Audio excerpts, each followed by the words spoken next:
Good evening to everyone who has taken the time out to join us for this wonderful panel discussion. Being a doctor is a noble profession in its own right. Every single one of you has worked hard to get to this point in your life. But it is understandable if you do not know what the road ahead looks like. Today, the topic for this panel discussion is career options after MBBS. We have the privilege today to host seven panelists from all over the world to show you the array of paths available to us medical students. Our moderator for the day is our beloved principal, Dr. Colonel Vishal Malwa.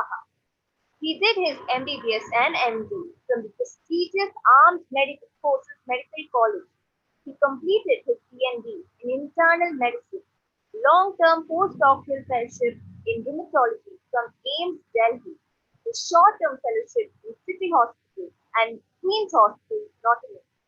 He also served in the Indian Army for 28 years as a Free Patriot. His father, elder brother, and four of his uncles have served in the Indian Army and the Indian Air Force.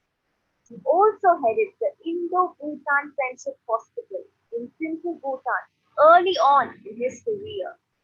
He served in four rheumatology centers in the armed forces. Other accolades to his name include the prestigious Chief of Army Staff Commendation Award in 2012, the Army Commander Commendation Award twice in 2008 and 2010. He then joined Amrita School of Medicine in 2016 as HOD Department of Rheumatology and has been serving as the principal of AIMS Kochi since May 2017. As third, efficiently juggles his extremely busy professional career. He never fails to inspire us to reach out for our dreams. Sir, I'd like to welcome you to this panel discussion.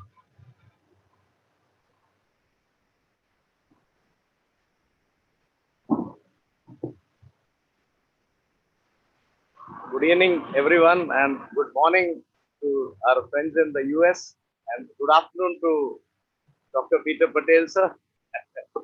So, yeah, morning, everyone. And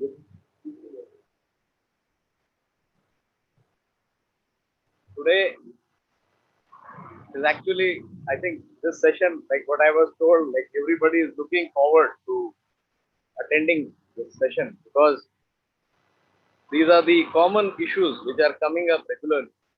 Warm welcome to everyone. Today we discuss various opportunities available post MBBS. As the principal, many students asked me how to prepare for FLAP, USMLE, how to get residency in US.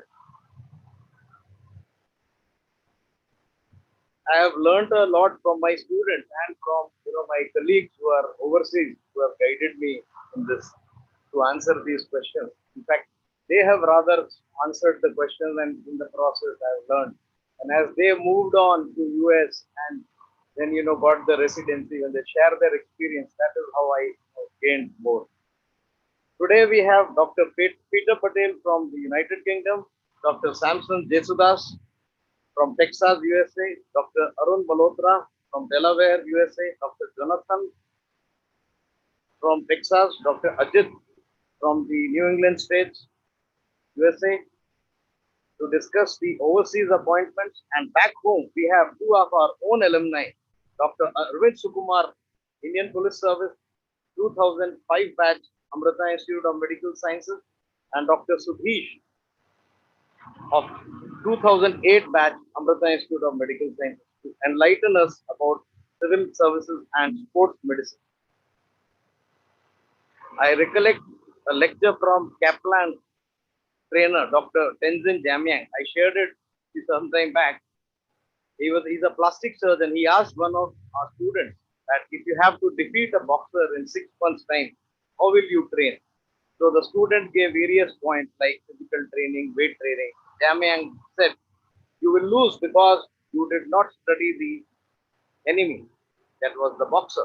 So You have to understand how to prepare for the exam paper. I think that's something which is very important for all the students to understand.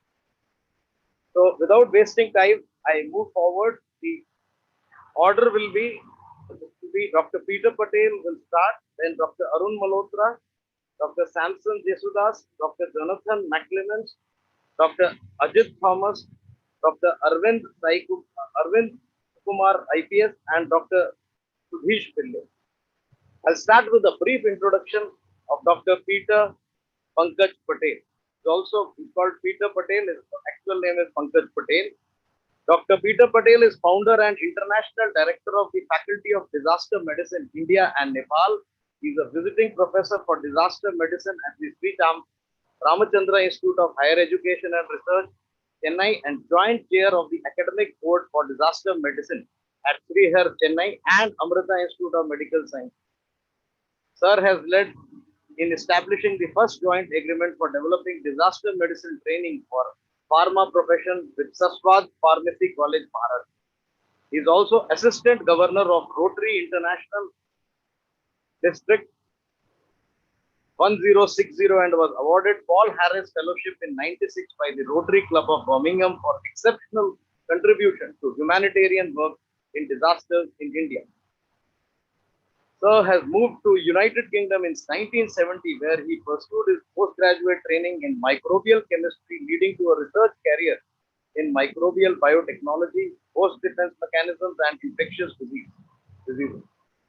In his role as the International Director of the Faculty of Disaster Medicine, India and Nepal, Dr. Peter has special interest in developing training in disaster medicine, planning, and preparedness.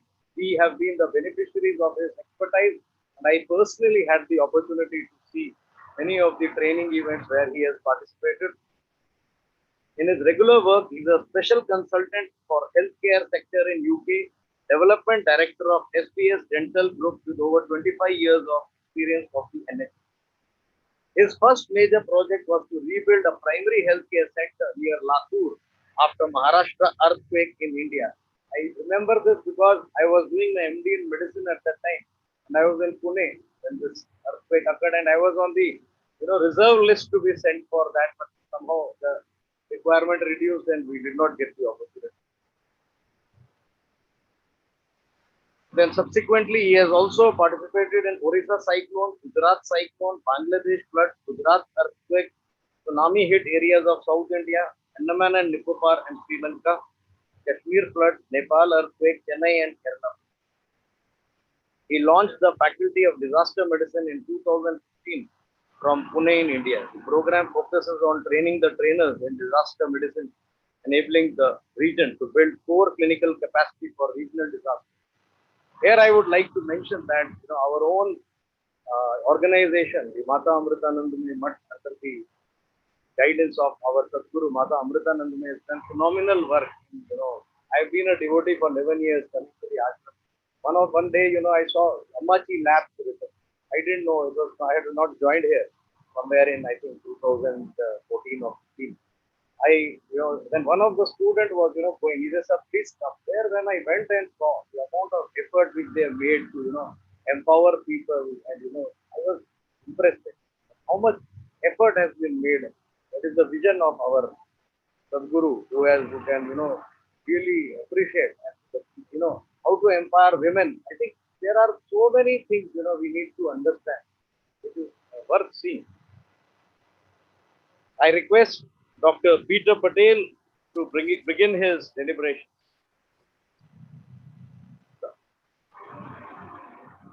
Thank you very much, Dr. Malwa, and greetings to all the participants over here. For the benefit of the listeners and everybody else here, I'm probably the odd person out of this group. I'm not a clinician. I'm a microbiologist with special interest in infectious diseases. And I spent many, many years, 22 years, working on host defense mechanisms. And right now, COVID-19 epidemic is keeping me busy helping my colleagues in India and other parts to actually understand it. So coming up to the area where we're talking about what do students do after MBBS, okay? for very first question I have to ask the students and anybody who's embarking on medical career, why did you choose medicine? Okay, ask yourself that question.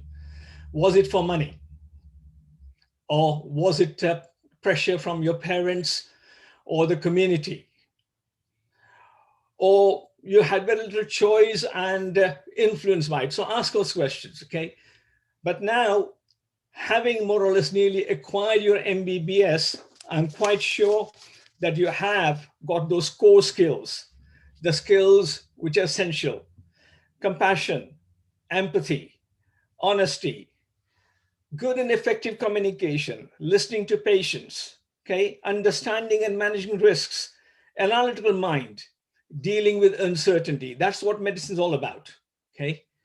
But most important thing you will realize, and I'm quite sure by now you have, not everybody can be cured and not everybody can be saved. And that is going to be a major challenge when you actually get into practicing medicine. Now, practicing medicine, when you actually leave India and in the Indian system, you probably have a very limited number of choices and limited number of places. And I understand there are some 10 major specialization MD courses, such as pathology, general medicine, pharmacology, radiology, psychiatry, and so on and so forth. And apart from that, general surgery. So you get MD or an MS, and then you move forward. And in India, you'll be lucky enough that saying you'll become a consultant, be qualified to practice that quite easily. But if you intend to practice and get into medicine overseas, there are 4 or 5 countries which are the choice for Indian students. And one of them is United Kingdom, United States, Australia, New Zealand. These are some of the key core, and Canada. These are the choices people actually try and make. We have experts from the other region, but if you really want to know a little bit more about it, and if you do your research, first thing you'll find for India, for United Kingdom, that if you're going to come straight after MBBS from a recognized institution, you have to pass a test called PLAB, Professional Linguistic Assessment Board Examination, and it comes in 2 parts. Last time I had a look at it, you could actually take those test examinations in India. But then that doesn't mean you'll automatically get a job. There is a competition here from British graduates as well, okay? And for the first thing you have to do is you'll have to have a clear mind as to where you're going, but you'll have a little bit of 2 years of choice, which is what we call foundation years. There are 2 years of foundation. And then if you get through the foundation and accepted, then we have a 2-year what we call CT, which is care medical training or acute care common. It takes 2 to 3 years to do that. When you finish that, then you have to actually apply for specialized training, ST training. And the ST training takes you to various specialties. And last time I calculated the number of different specialties available in the UK was just over 65 to 70 different specialties. Okay. But once you get into that training program, it's very, very difficult to move. And if you finish that training, then you will definitely get a consultant's post somewhere in the country. Gone are the days of 60s and 70s. Every 2 to 3 years you were competing, you would have finished all your special registrar's training and you had to apply for consultant's post, and there weren't any available. The system has changed. So this is a long process. So the ST training, 4 to 6 years. So you're looking at anywhere between 8 to 10 years of actually training before you become fully qualified. The only shortest one out of the whole lot is general practice. General practice will not take you after foundation year, 3 years more. They're going to look at how to convert that into a 4-year course. So that is the way a route in. But there are people who will have done their MDs, but also in India, you can do the Royal College examinations. And the Royal College examinations for excellent emergency medicine is there, MRCP, and all those are there. And as far as I understand currently, if you do actually have those exams, pass those Royal College exams, then you do not need to do PLAB. You can apply, directly for a job here, but it will be specialist registrar training or sort of ST training. There's no longer specialist registrar as such. And that will take you through another 4 to 6 years to become a consultant. You have to accept it. There's a huge competition, so think twice. The only thing which matters in this business is to be excellent. Okay, success is not looked at saying, oh, this guy's going to be successful. Most important thing is being able to be good, to have extremely good analytical skills, be resilient, and communication skills are very, very important.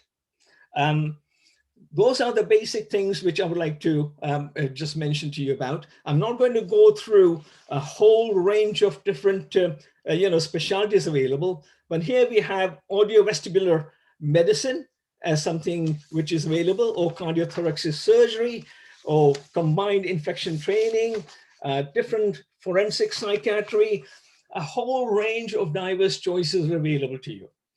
But then I also met people, after doing an MBBS, they have given up and they said, this is not for me. And they have gone into other vocation. And of course, the other vocations are medical translation, health informatics, medical education, not to forget. There is a route there.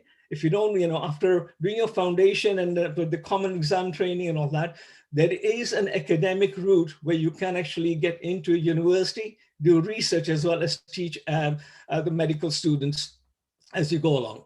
But then the most exotic part of medicine I have found, actually, and one is space medicine, aviation and space medicine. It's quite interesting. It's only evolved over the last about 15 years. And the second one is disaster medicine. And disaster medicine is not like your general surgery or orthopedics. Disaster medicine is one area which has evolved over the last 7-8 years as a recognized a specialty.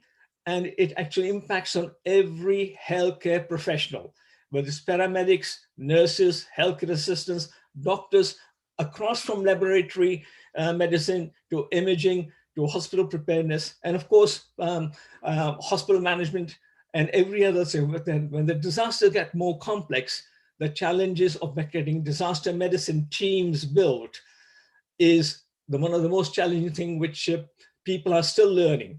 And as you'll find out that recently through COVID-19, it's not only COVID-19 that affected it, but the floods, the buildings collapsing, the hospital fires, and therefore the medical problems of the people who are affected even gets more and more complex. So in summary, yes, United Kingdom is the choice for many, many doctors. Until just around 9 months ago, emergency medicine, radiology, general practice, they were actively recruiting people from overseas, including India. COVID-19 has changed the situation a little bit. For general practice, the demand in general practice has dropped. But then if you do actually go onto the UK website, it will tell you where the opportunities are and how you can get support on that one. I have emailed the BMJ guideline to Colonel Malwa, which is available for all of you. It is the guide. It's the guidelines for Indian doctors on how to actually enter the UK healthcare market. With that, thank you very much for listening, and I'm happy to answer any questions.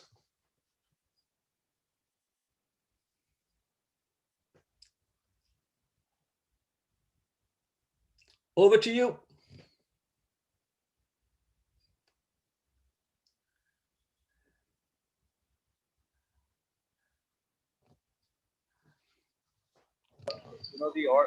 Yesterday, actually, about 1,200 students attended all over the world, actually. There were many from outside India.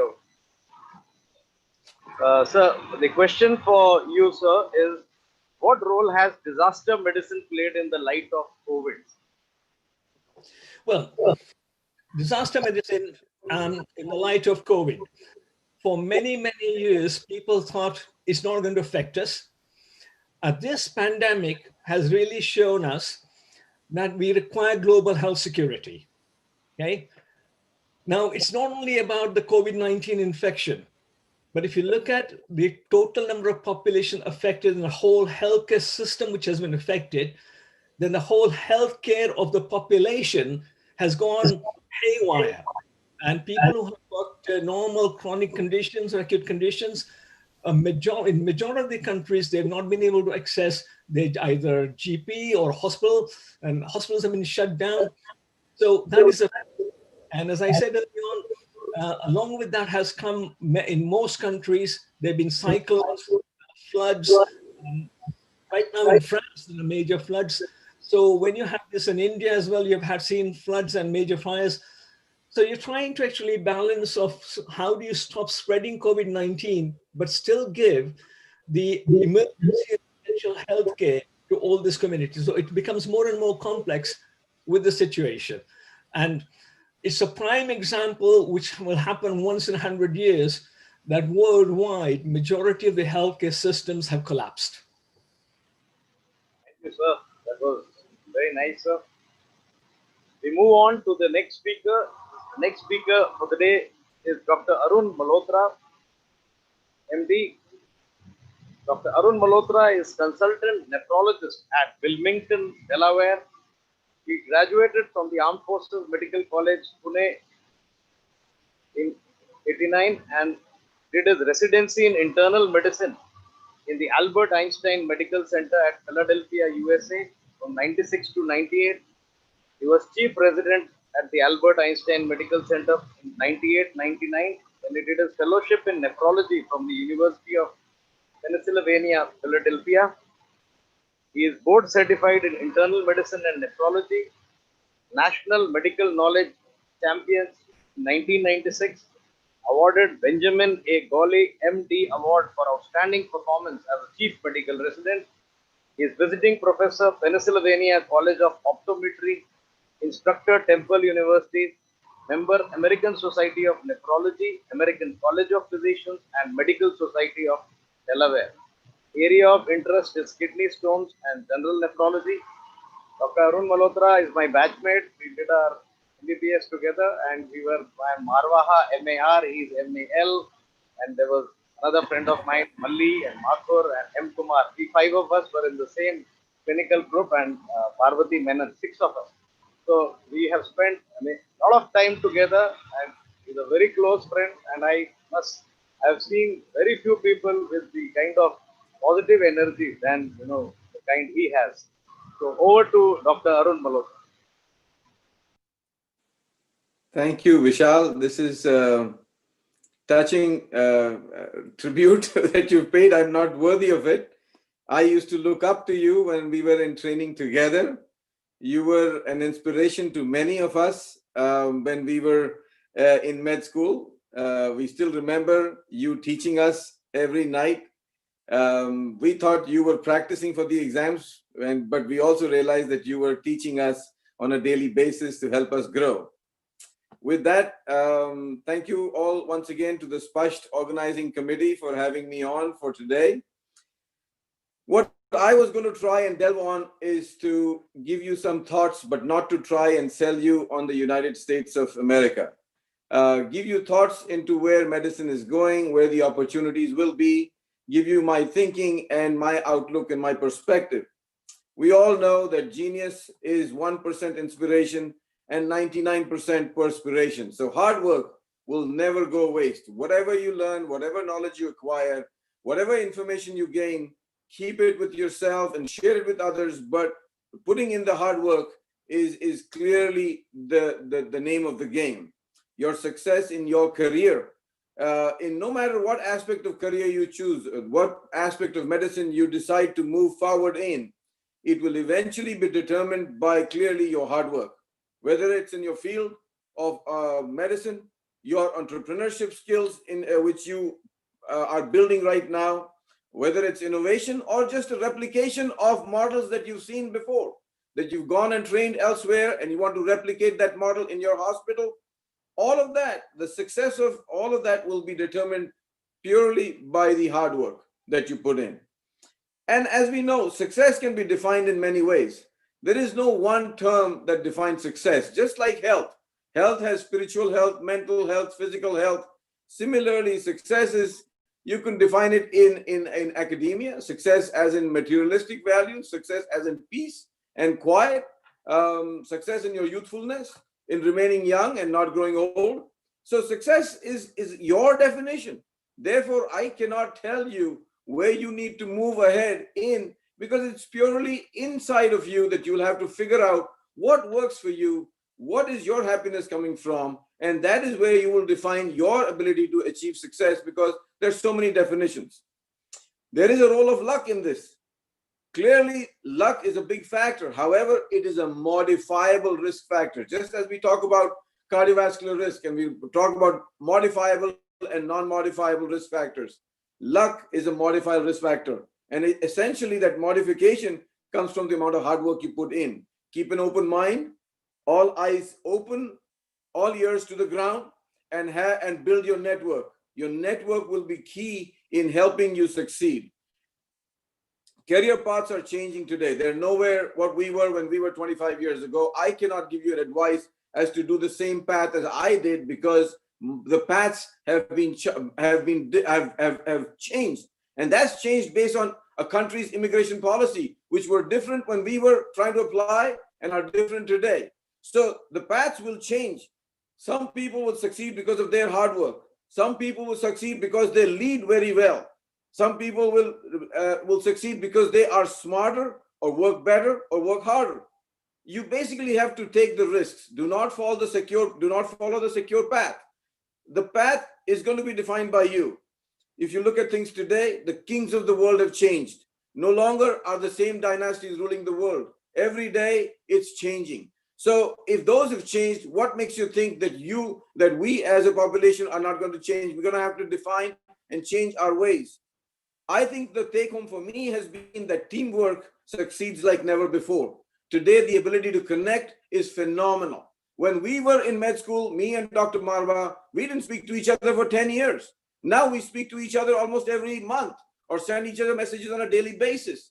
The communication industry has changed the way we decide. Social networks have a pro and a con. There's two sides to this coin. It can destroy you, it can make you. Use it to gain success, but let it not destroy you.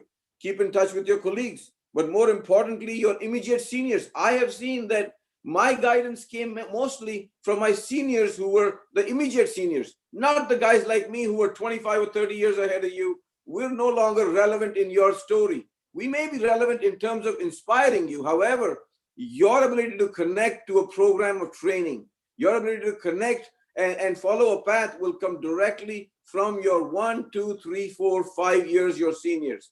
We never saw that coming. In school, in med school, we used to talk to people, but never realized the important role that our seniors play in our lives.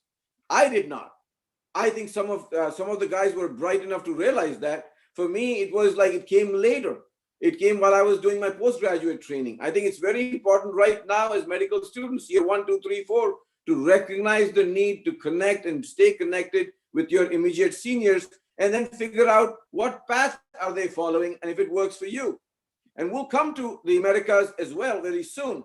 But I just wanted to put that there because they will become your eyes and ears for you. They will help you succeed. So one thing to take away from today from my talk is please stay connected with your seniors, especially the ones who actually express an interest in your career paths, who sit you down and talk to you, ask you, how are you doing? What are the problems you're facing? If you find that senior, hold him as gold. Keep him keep him with you always, because you just need 2 or 3 seniors to help you succeed. Mentors. The role of mentorship for me has been phenomenal. My mentors became my godfathers in medicine. The reason I'm in nephrology is because in my undergraduate time, I was mentored by a nephrologist. When I came to the United States, I met a nephrologist who told me, if you ever want to be a nephrologist, call me.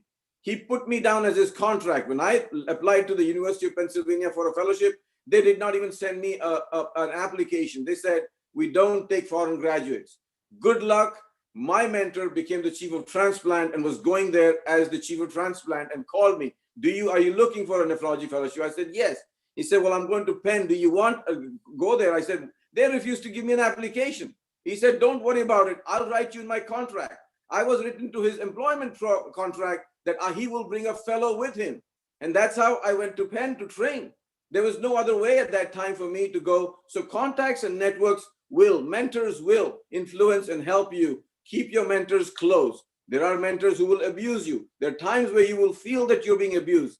Go with it. It's not abuse, it's the training. Just recognize who's going to help you, who's not. Try and give it time. Keep an open mind, be positive. Try to look at your mentor and say that, and think that I want to try and be as good as him. No, that's not what you should say. What you should actually say, I'm going to try to be better than him. That is what gives a mentor the satisfaction of mentoring. When we mentor people, we want you to be better than us. We're expecting you to be higher than us and go succeed much better than. That brings us the best smiles in me when I see my students succeed. I want you guys to be far better than I am even today. So pick well, and you will accomplish great heights if you pick your mentors well and try to be better than them. Now coming to the view from the United States. United States, from our class in med school, we have about 15% of my class here. That's also primarily because most of us had bond money to pay. We were bonded for 20 years to the Armed Forces Medical School. Some of you aren't. I know that the Maulana Azad Medical College, 50% of their class size almost comes to the United States. So it differs from 15% to 50%. Some of the schools that are in the Northeast, like when I meet people from the Guwahati Medical School, there's only one person I've met till today. So there are schools far flung across India where their ability to, or their ability to figure out the system and master it is not yet developed. It will come. There are new schools that are still emerging, and those will start feeding into the system as well. But I know that some schools are feeding 50%, some probably 1%. Now, who wants to immigrate? I mean, why would you? There are different reasons to immigrate. Most people will say economics. Well, I would say it's not true. Sometimes it's the system that troubles you. I went to Bombay to practice. I started a practice with the friends. I found that there was some kind of illegitimate stuff going on. And he figured if it's all about making money, I can make money somewhere else. I went into stockbroking, started a stockbroking company. We ran the stockbroking company. Today, that company is called HDFC Securities. So we ventured far and wide, said, if that's what you want to do, we can do it. I came back to medicine once I got married. Once I got married, we brought back to medicine, took the PLAB, went to the UK, spent 2 years there, saw that all the seniors that we had, they were telling me, well, if you can, try and get to the US, clear the US exams. We're here, we love it, but we think the US is a better future. I'm not saying they were right or wrong. All I'm saying is you had mentors trying to tell you this is what you want to do. You listened to them, took the next step, did the USMLE, came to the United States. The immigration policy of this country is continually changing. We understand now that there is some kind of restrictions, but I think it might open up if the government changes. So don't worry about it. There's always a window that opens every 2 to 4 to 5 to 8 years. The windows open, they change, and you'll be able to get into the system if that's what you want to do. Keep an open mind. You know, it's interesting that when I look around my town and I see who's succeeding in terms of doing very well, it's a company that went into garbage collection. Who would have thought that a garbage collection company will be the most successful company in town? I could never have thought about that. But that's our success story from our town. The garbage collecting family is now the richest family. I'm talking to you from this home, which is 200 years old, belongs to the DuPont family. This is not my home. I'm just a guest here today. I came for the weekend, and looking at the legacy of the DuPont family, you realize how times change. Their junk in a factory that was junked out in 1970s was actually bought by the Ambanis. They took that entire equipment from here and set it up in India, and look where Reliance is today. I mean, you got to take the non-beaten path. You've got to do it in a different way, and you got to keep your eyes and ears open. My thing for coming to the US was essentially secure my family. As a first-generation immigrant, the first thing is secure yourself. Once you secure yourself, you can open your mind and think about other things. My choices at the time I finished my training were either to go into academia, which was teaching and academics, research, private practice, doing full-time clinical work, going into administration, joining a public policy institute, joining the army or VA for immigration issues, or going into the politics of medicine. I mean, those are the choices. But look where you are today. Today, you have the entire pharmaceutical industry looking for doctors. They want you in the initial drug application field. They want you in the drug surveillance field. They want you in drug marketing. They want it in new drug applications or abbreviated new drug applications, medical writing. I have friends who finished with me at Penn and went into investment banking. They are today with private equity funds, venture capital funds, healthcare funds in biopharma, medical technologies, and medical services group, like dialysis companies. So I have friends who forgot the entire training, took the training of medicine, but went into fields that were never ever thought of when we joined med school as fields for doctors. We have today people in corporate medical services. My friends, some of our trainees have gone into robotics and virtual medicine. The science of proteomics is emerging, and Vishal and my classmate, Akhilesh Pandey, is one of the world leaders in proteomics. And proteomics is a big field in terms of bioinformatics, personalized medicine, targeted cancer therapies, senescence, forever youthful, anti-aging therapies called regenerative medicine now, big field coming up. People are saying people being born today are going to live to the age of 110, 120, 130, 150. I mean, that's something unbelievable for us. People are now into orthotics and prosthetics. And of course, there are some interesting industries, as Dr. Patel pointed out to you, in terms of disaster management and aviation or space medicine. And our college mates are into disaster management in the UK and some in the Middle East in aviation medicine. But I've also met doctors who are now working on cruise ships, cruise liners, which of course is currently closed industry. There's no cruise ship sailing, or they're beginning to start again. Oil industry, airlines, and of course the Army, Navy, and Air Force. If you enjoy an employed lifestyle, then you have the entire field: railways, Air Force, Army, Navy, and a whole host of corporates who now want doctors to work for them. Interestingly, I just met a doctor working for the town planning committee. Remember, town planning, just like hospital planning, doctors are now into planning how hospitals are going to be built. It's very important for me. When we built our hospital here, the hospital committee invited me to ask them, to tell them where should the dialysis unit be placed. Placement of every unit is important and has to be well thought out. Where's your imaging placed? Where's your surgical ORs? Where's the joint replacement? Everything, an architect knows how to build a hospital, but the doctors know the flow of the patients. So town planning, hospital planning, another area that's growing. Currently, I think, where's the future? Data mining. Data mining is going to be huge. Data analytics, Google's getting into it. All the top artificial intelligence people, industry is asking for physicians to join to help them analyze the data they're collecting, which is amazing, and also huge amounts of data being collected today. I think healthcare informatics has a huge future. I also feel that doctors of the future should be coders. You will code algorithms in your field. You'll build those algorithms, which will then be applied and help manage disease management states. So it's important to understand the future of data mining, data analytics, artificial intelligence, predictive algorithms, management algorithms, and healthcare IT. The power of your network is the key to doing all of this, what you're trying to achieve. Crosstalk. Do not forget that even though you joined medicine, go meet your friends who are in pharma, go in pharmacology, doing their BSc or MSc in pharmacology.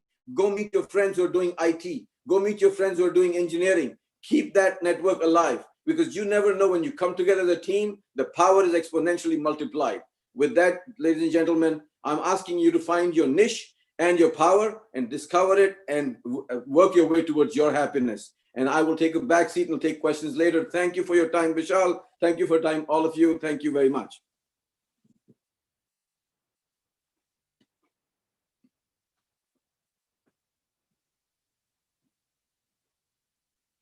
It was a wonderful talk, really, your experience, and I think the path ahead, there's a lot to learn, and I'm sure our younger youngsters will be very highly benefited with your talk and your ideas. There's one question for you, Arun. Is, so at what point in your student life did you decide to go to the US, and what was your motivation? That's a tricky question. I will tell you that I was overwhelmed by the amount of effort that I was told needs to be put in to get to the US. However, I was underwhelmed by what it actually took. You'll be surprised. The people were using those NMS books as their guide. You looked at the NMS books, and you looked at those and said, I'm not going to be able to do this stuff all over again. However, I think there are three things that happened for me that worked in my favor. One was my brother had already done the PLAB and the USMLE. He became a guide and a mentor. That's my younger brother. Number two, I got married and my wife brought me into shape.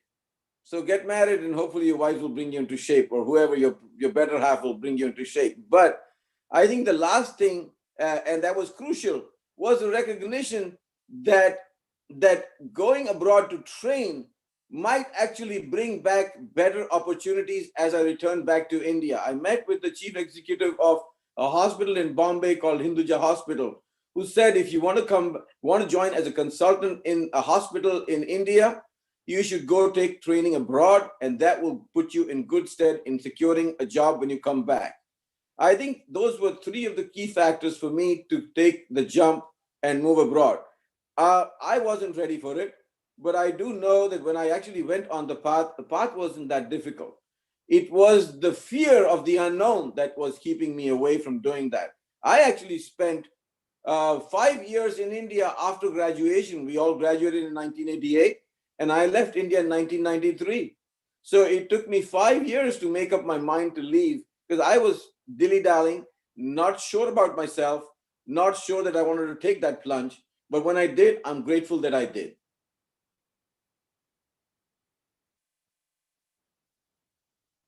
On to Dr. Samson Jesudas. Dr. Samson Jesudas is a graduate of the Christian Medical College, Vellore. He had done his PUC from the St. Joseph's College, Bangalore earlier. Then he has done his residency internal medicine at Texas Technical University Health Sciences Center, and then MBA from the University of Texas at Dallas. Dr. Samson Jesudas, MD, MBA, has been a member of Ascension Texas Seton Healthcare family and of Ascension Health, serving in various roles since '97. In his current role as Chief Clinical Officer for Ascension Texas, Dr. Samson has clinical oversight for 12 acute care hospitals and multiple ambulatory sites in Central Texas. He is the past president and CEO of Seton Clinical Enterprise and Physical Enterprise, and was the first physician leader in that role. He has also served as the medical director and vice president of medical affairs at Seton Medical Center, Austin, medical director of the Paul Bass Clinics, chief of staff and medical director at Seton Edgar B. Davis Hospital in Luling, Texas, as well as the leader for the chronic care clinics at Seton. I know Dr. Samson from my younger days. He was my neighbor in Domlur, Bangalore. In fact, we grew up together. He was a year younger than me, and my elder brother, myself, and Samson, we were very close. Sister was much younger at the time. We grew up together, and I know what kind of, he's been my very close friend and like a brother for me. And, I went last year to meet him in Bangalore, and he has done so well for himself. And, he has been helping my students, because whenever I get into issues, I have to, look at Dr. Arun Malhotra, Dr. Samson Jesudas. These are the people who guide me in my, So, over to Dr. Samson Jesudas. Thank you, Dr. Malwa, and good morning or good evening, all of you. Again, I want to thank you, Dr. Malwa, for this opportunity to talk, as well as the organizers of the SPAST committee for this opportunity to tell you a little bit about my journey and whatever you can learn from it. Also, I'd like to remind you that one of my classmates, Dr. Ajit John Thomas, is also on the panel, and he'll talk to you. Dr. Jonathan McClemens, who I have the privilege of working with, who is the person in charge of medical education in our organization, will also be talking to you. Both Peter and Arun did a great job in talking to you about various things which come in. And I would like to start with something which Arun said, which was Vishal had this habit of trying to teach you. I was the recipient of that from my 8th grade. So I've been through 8th grade all the way through medicine. So I've had a lot of training from Vishal, and I've looked up to him as a role model and as a mentor. So again, you're in great hands in the medical school at Amrita with Vishal as the principal. And again, thank you for this opportunity to talk to you. As I mentioned right at the beginning, the opportunity, as both the speakers before me have said, you being a physician is a unique opportunity. And I think one of the key things to remember is the words from Tinsley Harrison, who wrote the Harrison's textbook of internal medicine. It goes as such, and I'll just take a couple of minutes to read it out, which is, no greater opportunity, responsibility, or obligation can fall to the lot of a human being than becoming a physician. In the care of suffering, he needs technical skill, scientific knowledge, and human understanding. He who uses this with courage, with humility, and with wisdom will provide a unique service for his fellow man and will build an enduring edifice of character within himself. The physician should ask of his destiny no more than this, and he should be content with no less. Those are the words of Tinsley Harrison in the first edition of Harrison's textbook of internal medicine.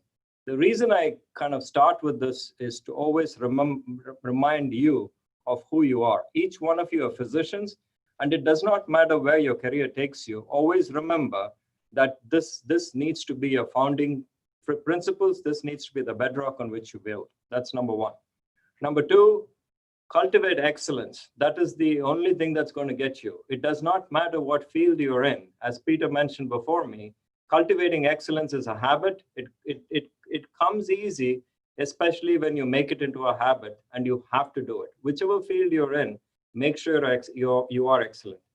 Last, make sure that you leave a legacy, which is whatever you do, make sure you make a difference, not just for yourself, not just for your family, but for the people around you, as well as somebody who comes after you. If you try to do those things and take whichever choice, I think you'll turn out okay. Most importantly, always remember and get yourself focused on why you went into medicine. There may be multiple reasons. You may have looked up to somebody, you may have chosen it for economic reasons, you may have come to the US or gone to the UK for various opportunities. But at the end of the day, in the middle of all of this, there is somebody who you're taking care of, and that is the patient. Always remember that, because without that, there is no medicine. There is no medicine without the patient. And all of your skills, while you may do, does not serve you any good if you don't make a difference to that person in front of you. And that bond between a patient and a physician is sacred. Always treat that as such. And every faculty that you have at your disposal, you need to put it in service of that. If you do that, I think you'll be all right, because God will pay you back either in this life or in the next, but you'll be all right. Because at the end of the day, that is the only thing every one of us is asked for. It doesn't matter where you reach. It doesn't matter how you reach there. But if you make that journey better for everybody with you, especially at the patient at the end of the day, I think you'll do just fine. Most importantly, I'd like to just give a few words about what I do now. And then I try to tell you that might be a career opportunity, and you could consider that. I started off in medicine, went to Christian Medical College, Vellore, finished that. And again, like Arun, who spoke before me, I came here for my residency. And I had an excellent mentor and sponsor by the name of Abraham Verghese, who many of you may know, who's an author in medicine. And he brought me here to the United States. I'm here because of the opportunity that you provided me. And just like Arun said, you have to be very close to these people and follow them, and they actually help you a lot. And I've tried to do that again as a payback for what Abraham has done for me. Number two is after I finished medicine, I went to, I did my residency in internal medicine at Texas Tech. Again, went through the same things, chief resident, etc. Then went to a little underserved hospital in rural Texas.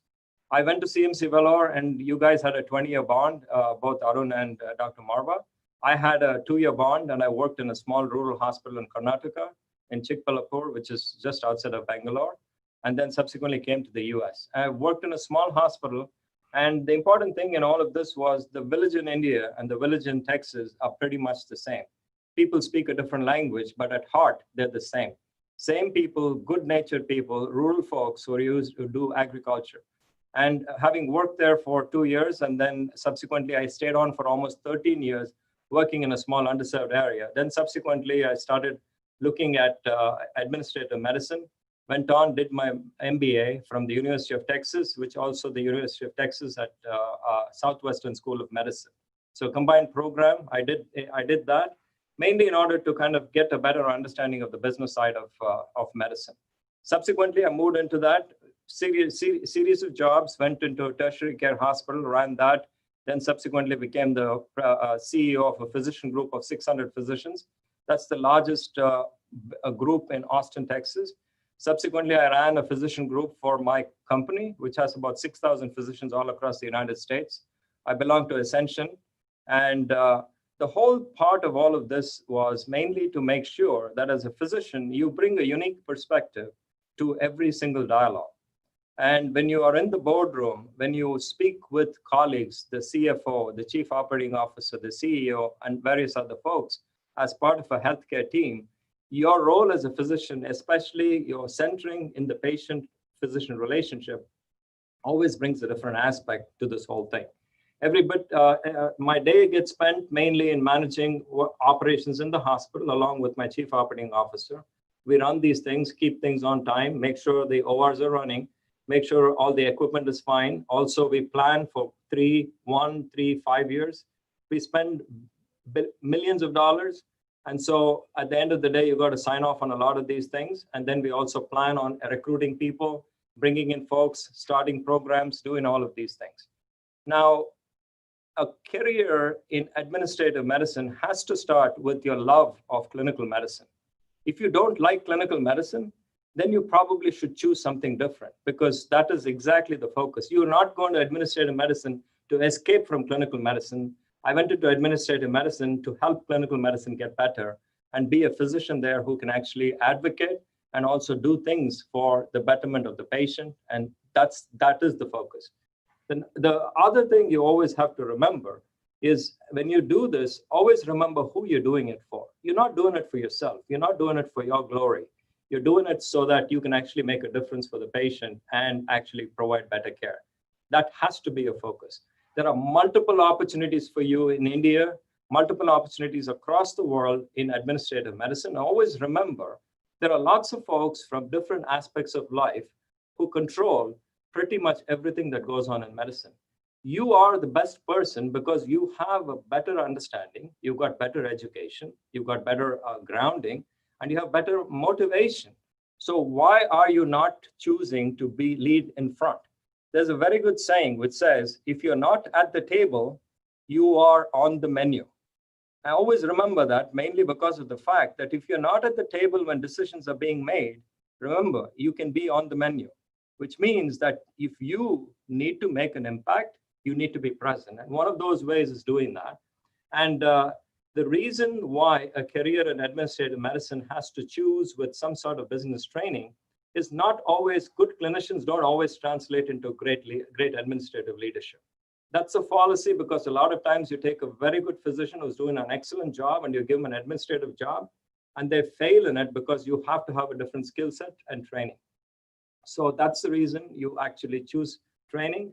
There are multiple wonderful courses in India. You can either go through the administrative course where you can become a hospital administrator, or you can go the management course and become through the MBA or any one of the other courses and try to get that basic understanding. Having an MBA and walking into the boardroom is like having, your MD or your MBBS and going into the operating room or going into a patient room. You have to have some kind of basic understanding. Otherwise, without that, you will be lost without knowing how to read a financial spreadsheet, doing all these things, etc. And always remember, you went into medicine, you're one of the smartest kids in your class, and you know these principles a lot better. All that you need is some guidance and understanding of how to do that. And once you get there, you can do that very well. All in all, I'd like to close by saying there are multiple opportunities for you. You can stay a physician. You will always be a physician. Never forget that. It doesn't matter what job you do. You are a physician first, you will always be a physician. Never forget that. Whatever course that you do, whatever choice that you make, whatever career path that you choose, always remember to tie it back to who you are inside, and always remember that you are in this for the sake of the patient. Always cultivate excellence. Make sure that you leave the world a better place than you found it. If you do that, I think you'll do very well. Thank you, Vishal. Back to you.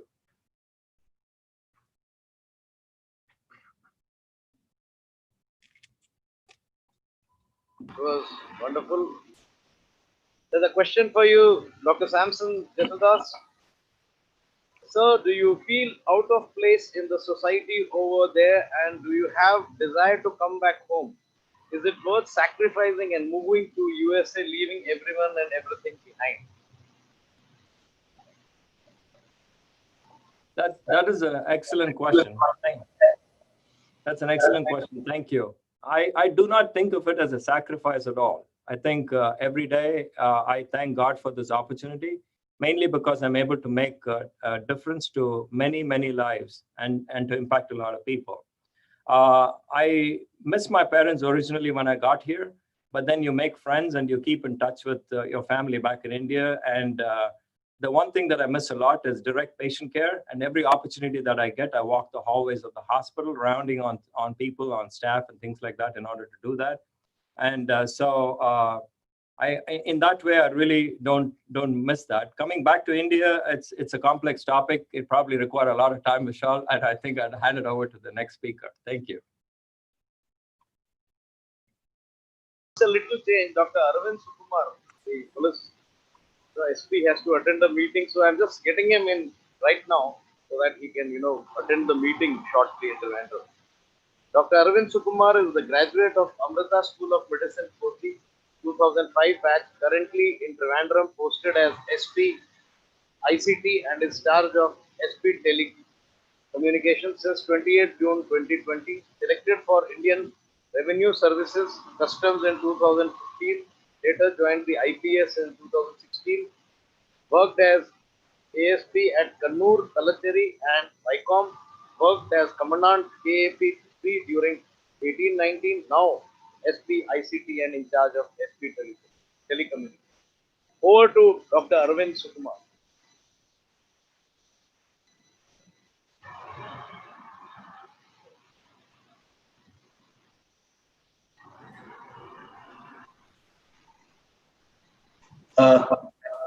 Thank you, Vishal sir, for that introduction.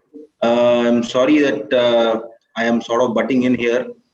I actually just came back from a bit of a COVID duty. We are actually having prohibitory orders in Trivandrum to control COVID. So to enforce that, you need the police. So because of that, I've been in the field, and after this, we have another meeting. So again, I'm really sorry for this sort of a break in the schedule. As the speakers before me have already, they have actually told a lot on many aspects of how to go about once you finish your undergraduate and what to do. So as my esteemed speaker before me spoke as to what you should do if clinical medicine is something that should entice you or should always attract you if you want to go to the administrative side of medicine. But if suppose there is a case of clinical medicine at the end of the day is not giving you that kind of a kick or a push, you can always go for avenues where you can show your talent. For me, actually, I joined medicine because I wanted to join medicine. I was pretty happy with medicine. I remember by final year, I was able to identify the fact that it was more with providing service, in the sense, more with providing service to people and getting them to a better position. That is what gave me the happiness And the intricacies of medicine, whether we are looking at a sign or a symptom for a particular disease, it was good for me to learn, but it did not give me that kind of a boost.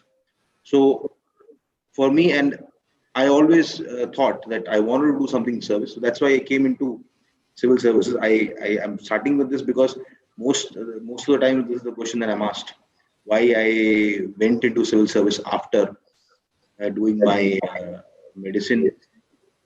So how I went about it is, of course, civil service is a completely different ball game. I don't know how many of my friends there in Amrita are aware of what is the procedure. You have to write an exam. There is a preliminary exam. Preliminary exam includes topics. Basically, it could be anything under the sun.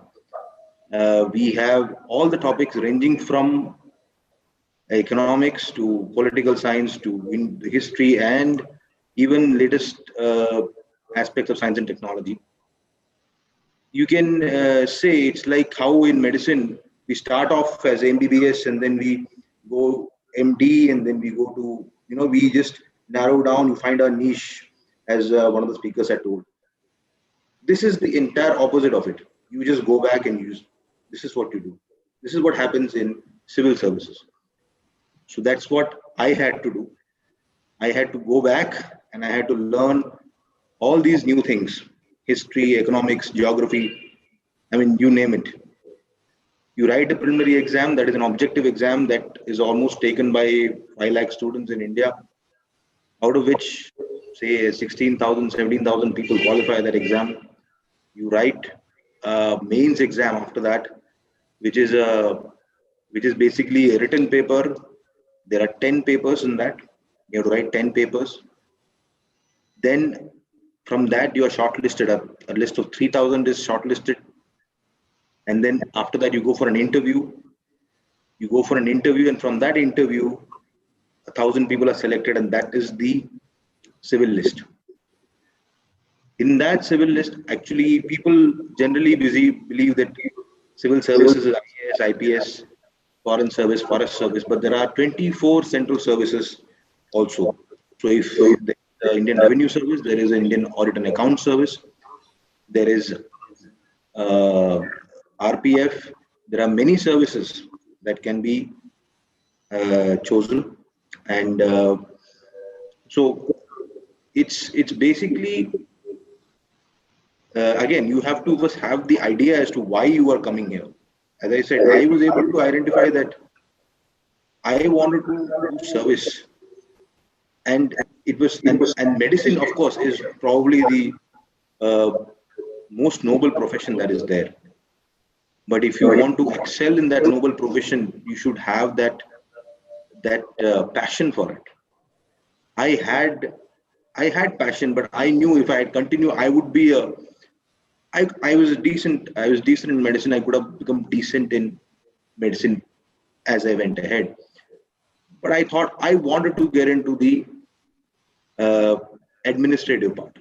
I was by final year I was clear about it, and in my internship itself I was able to identify what I had to do as to what is the pattern of the exam. And after the internship, I went and studied. And only thing about civil services is that it is like it took me almost 5.5 years to study medicine, and it took me 5 years to clear civil services. In the sense, first 3 years, the third attempt I got IRS, the next attempt I got IPS. So it's not that it's a difficult exam. You need that perseverance and endurance. And anybody who has that can make it. As Jesudas sir was saying, there are a lot of fields that are open for all medical graduates in the country and abroad. One such field is civil services. And right now, as I speak, the importance of having an administrator in the government machinery who knows medicine is so important.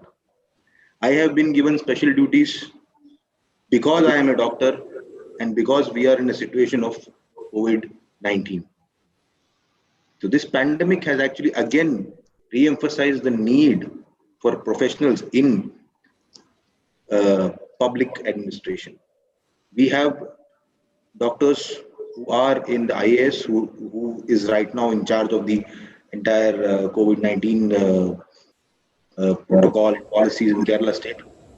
And they are the ones who actually understand the intricacies of the disease and also the logistical problems that are associated with trying to prevent the disease.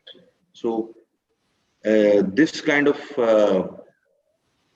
pandemic is actually again highlighted the need for such people like me and people who have done medicine and other professional courses to come into civil services. There was a time when civil services was only considered for people who had probably graduated from St. Stephen's and they were only history or social science graduates. But what our country needs are people who are trained in professional education. It is not the content, how you are trained when you are in medicine. The keen sense of observation, the scientific temper that you develop when you are trained in medicine, that is what, in a country like India, that is what people need from an administrator. Not to go by irrational, heuristic methods, but to go by scientific temper, by observing, and also by applying mind and going by evidence. How we practice evidence-based medicine, we are now trying to move to evidence-based policing also. So that is something our country's administration reads, and if there is anybody who has that spark in him who wants to join civil services, he shouldn't feel bogged down by the fact that, oh, I have done medicine, why should I go into civil services? What will people say? No. Your training in medicine does not go in vain. Your training, the method of training will always help you in administration. And also, as you can see, even in this particular scenario, even what you have learned in MBBS will come and help you. And as there are people who will tell me that you're in medicine, how can you do policing? How can you go and beat somebody? But when you do surgery, sometimes you have to be a butcher and you have to remove a limb. So it's just like that. Sometimes in law and order, sometimes in law enforcement, you'll have to remove some unwanted elements. So it is just similar to that. So I thank Vishal sir for giving this opportunity. I am sorry that again I had gotten like this. It's my privilege to connect to my alma mater, and thank you, sir.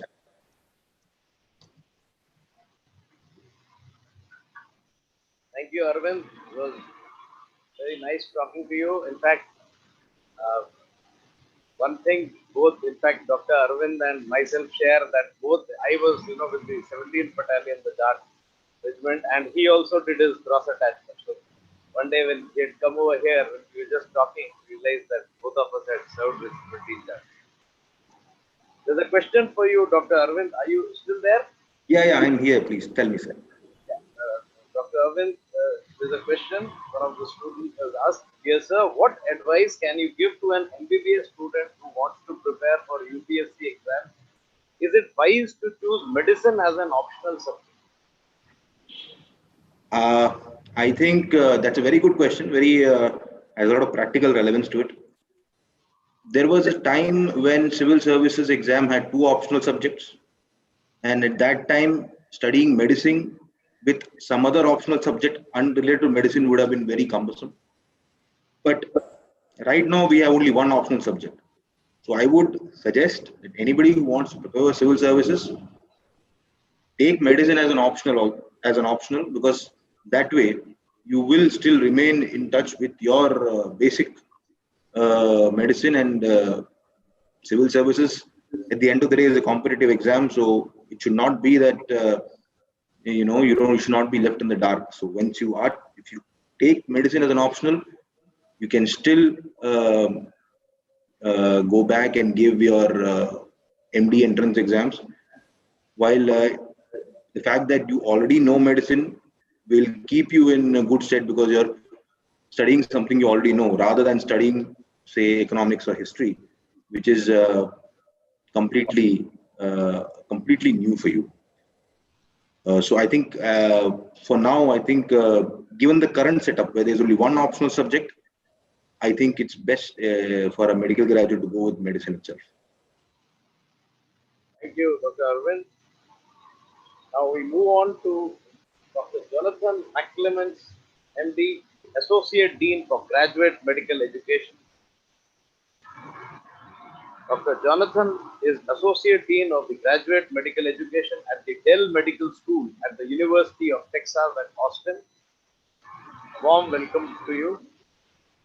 He was educated and received his medical degree, MBBCH, at the University of Witwatersrand in Johannesburg, South Africa. He received additional training in general and ENT surgery at the University of Pretoria.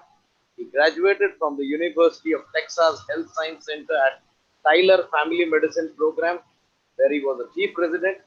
He has completed the McLennan Faculty Development Fellowship, the National Institute of Program Directors Fellowship, and an America's Essential Hospitals Fellowship. He also is a board certified by the American Board of Family Medicine and is a fellow of the American Academy of Family Physicians. He has served as both the program director and the chairman of the family medicine at UT Health Northeast, as well as the Public Health Authority for Smith County. He has received both the Exemplary Teaching Award from the Texas Academy of Family Physicians and the University of Texas Regents Outstanding Teachers Award. He volunteers as a physician in the Texas State Guard, whose mission is Texans serving Texans, and provides medical support to those in need during disasters. So, welcome to Dr. Jonathan, and I now hand it over to him. Thank you so very much. And greetings to you all from Texas. I hope you and your families are well. Like you, we are dealing with COVID. I'm currently in the hospital, so if my pager goes off, my apologies, I may have to respond to it. But it is a tremendous opportunity to be invited. I'm not an alumnus, but I can assure you, given what I've just seen in terms of the quality of the individuals that you've just had on your panel today, I feel proud to be here with you, and you should be extremely proud of the individuals that have gone before you. I'm delighted that Samson, my dear colleague, asked me to speak to you. You could not ask for a better role model. And in fact, Samson, thank you so very much for your kind words and making sure that at the end of the day, we always remember, no matter what we do, the patient is center. So I've been thinking a little bit about what to share with you. And so I'll start off quickly with my little journey, tell you a little bit about what it takes to get into the United States in terms of, because I know that's on your mind, at least from my perspective. I think you'd be wanting to ask me, were you and I sitting around a table together, and talk about what graduate medical education looks like in the United States. And then end off with a couple of philosophical thoughts about where we're going in medicine in the United States. Well, first of all, let me start off by saying congratulations to you. Like you, I've done the same kind of training. Mine was an MBBCH. Yours is an MBBS, which is the same kind of qualification, same kind of journey. And I certainly remember when I stepped out of my training, I did not know where to go. In fact, back then it was in South Africa, we had to choose an intern year. I ended up in KwaZulu-Natal in an environment that was at that time, in the early 90s, there was a lot of turmoil going on in the country, as you well know, and I saw a lot of things taking place, both in the political environment, but also in terms of the health inequities that were taking place. I was in a hospital where if somebody didn't have the opportunity to bathe or shower or get a medication, that was the commonplace of that environment. I share that story because in my life, I always remember those patients because I tried to take care of every single patient the same way. I started that journey back in 1990. And if I can share anything with you today, it's always remember that you have entered the most honorable profession there is. No matter who the person is in front of you that you are taking care of, they are a human being, they are God's creation, and it's our responsibility to take care of our patients.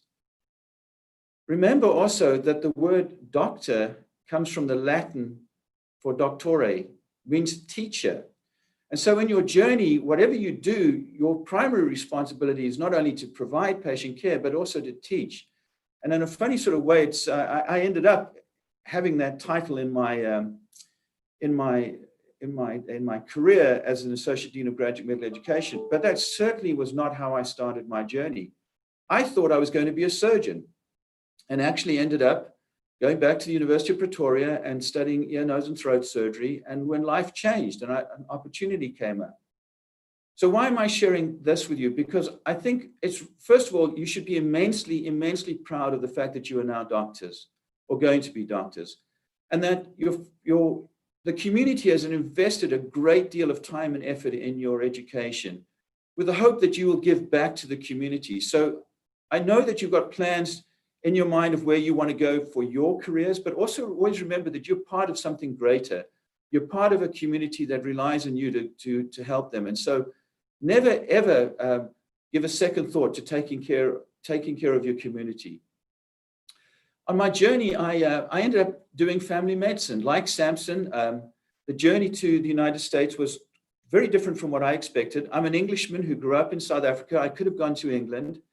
My only claim to fame is I went to the same high school as Elon Musk, Tesla cars and SpaceX. And I started up on my journey. It was often a very humbling journey. I had to start off back at the bottom and work my way through in a small community. And then I slowly got asked to come back into the academic world, which was a phenomenal experience. But like Samson, I can tell you that some of my most amazing life experiences have been in those moments in small villages, in small communities where I never thought that this is where my career would end up. And in fact, I would share with you that I think, and Samson would probably agree with this too, that it's in your moments suddenly in terms of leadership where you suddenly find yourself presented on day-to-day basis that you reflect on those life moments that patients taught you. And I'm extremely grateful to every one of those patients who, no matter who and what they were in terms of life status, I learned from every single one of them. I was humbled this year. So I shared that because just this last year, I was humbled to be asked to take the oldest living laureate to Stockholm to get his Nobel Prize for organic chemistry. This was a gentleman who designed the lithium-ion battery.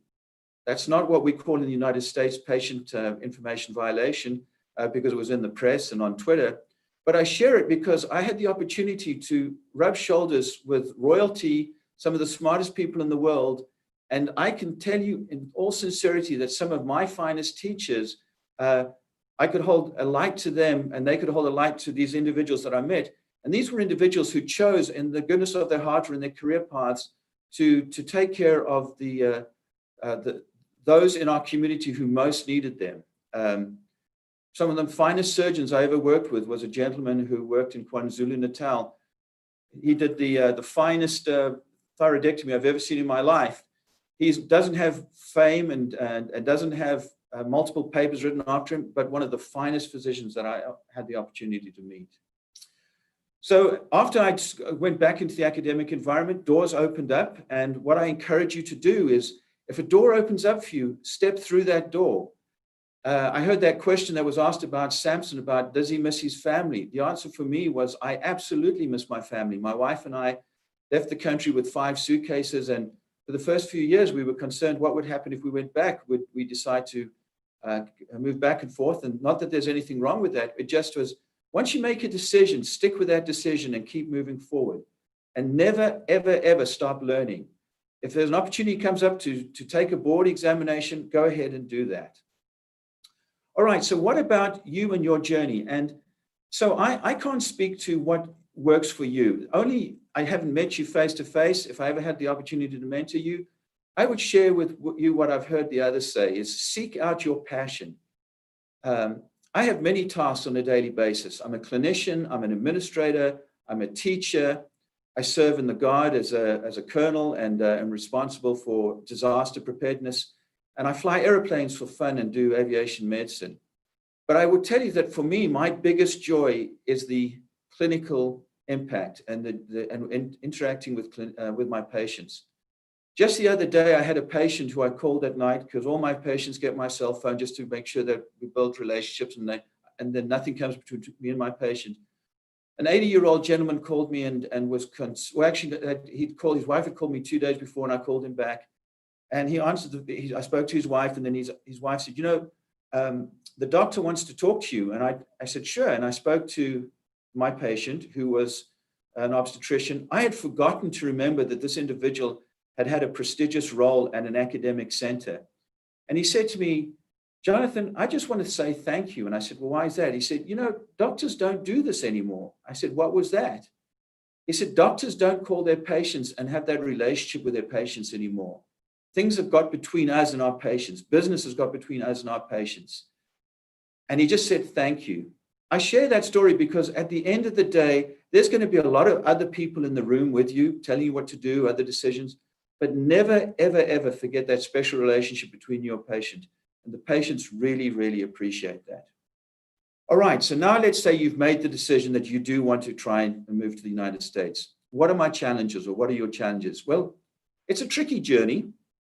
And one of our speakers earlier on spoke to the fact that there are some visa changes at the moment, and it changes back and forth. As somebody who's been on that journey, stood in line, and as a Samson and as others on the phone, on the Zoom identified that, never ever give up. There's always an opportunity. Seek out your mentors, as you've heard before, and build relationships because somebody will open up that door for you. But if you choose to come, what are the processes? Well, the first thing of all you need to do is take your USMLE steps. That's step 1 and 2, and that's also the clinical skill set.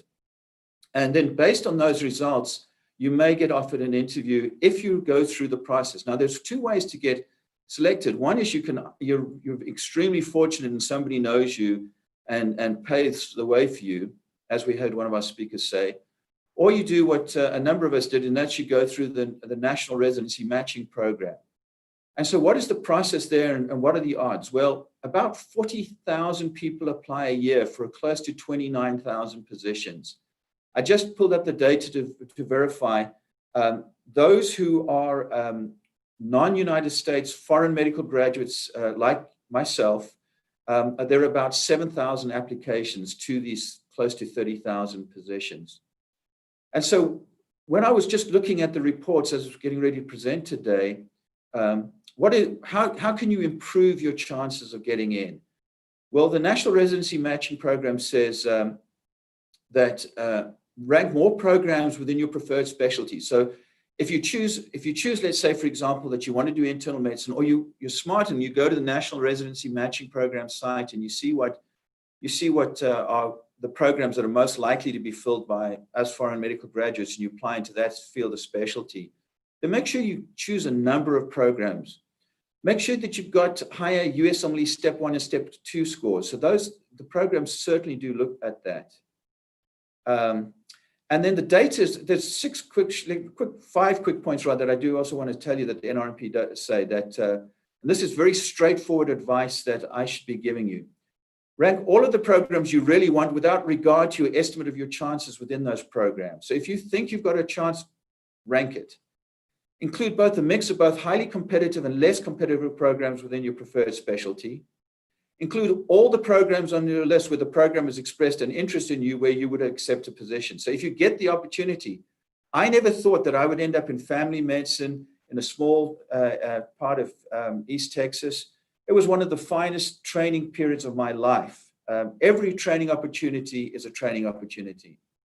If you're going to be applying to a competitive specialty, and that would be something like ear, nose, and throat surgery, and you want to have a residency position in the event you are successful in matching into that program, rank a preferred specialty in another choice in another specialty so that you've got options. Don't do what we call in the United States a suicide match, where you choose just one specialty and one program, because there's a high chance you won't get selected. And then when you apply, include all your qualifications in your curriculum vitae. You don't necessarily have to have the highest USMLE scores or publications or research. Those all help, but it's telling the story of who and what you are that is so critically important. All right, so those are the suggestions about what it would take. So, and then let me quickly pivot as to where we're going in medicine in this country. I've been fortunate under Samson's leadership with Ascension, Texas. We were chosen as the Dell Medical School to work together with 7 other sites in the United States: University of California, San Francisco, University of Rochester, Our Lady of Lake in Baton Rouge, National Children's in Washington, D.C., Maine Medical Center, and I'm going to blank on something quickly, ourselves, and if I haven't already said, University of California, San Francisco, and Cleveland Clinic. To sort of redesign where we think we're going with medicine. And we genuinely believe that medicine is going to look very, very different 5, 10, 20, 30 years from now. And in fact, just the amount of change that has taken place in terms of technology is phenomenal. And how to stay on the front of that curve in the medical environment is a challenging one.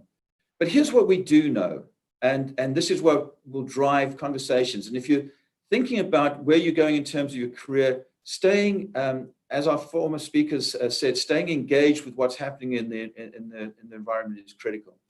But here's what we do know is that hospitals that align with graduate medical education and teachers who align with what the hospital's needs are most likely to have successful training programs, which is why I have such a strong relationship with Dr. Esdas. Because Samson and I can chat together and say, what are your needs and what does the community needs? And we can train towards that direction. So interprofessionalism is now becoming a very, very important topic. The concept of just doing it the way we used to do it as doctors, and I was guilty of this growing up in another part of the world. There was just because I say I'm a doctor, that's the way it is. That's no longer the way it is in medicine in the United States. It's all about interprofessionalism. And there are new words of teaming and leading are coming to the forefront. So showing that you've got leadership skills and that you're prepared to work together with folk. Very, very important. So, so what advice could I give you? Well, I think Samson alluded to this as well. Professionalism is at the center of everything that we do in taking care of our patients. In fact, I will tell you that every year I have to sign documents that say this resident is competent to practice medicine in their specialty of their choice, whether it's surgery, family medicine, ear, nose, and throat, anesthesia. But here's what I tell all my residents as they come in right at the beginning, all close to now 400 of them. The greatest thing that I can ever write on your curriculum vitae or on your letter of recommendation is that his or her integrity is beyond question. That is the most important thing in medicine. I had a 2-star general once tell me that honesty and integrity are like an island. Once you row away from the island, there is no going back. So if I can leave you with those messages, be joyful about what you do, love what you do, remember you're a teacher, and always maintain integrity. I'm going to end off with a poem that one of my colleagues from Johns Hopkins sent it to me. Well, I was ill once, actually a few years ago, in the intensive care unit. Greatest learning experience, by the way, as a physician, to be a patient, when you see how it feels to be on the other side.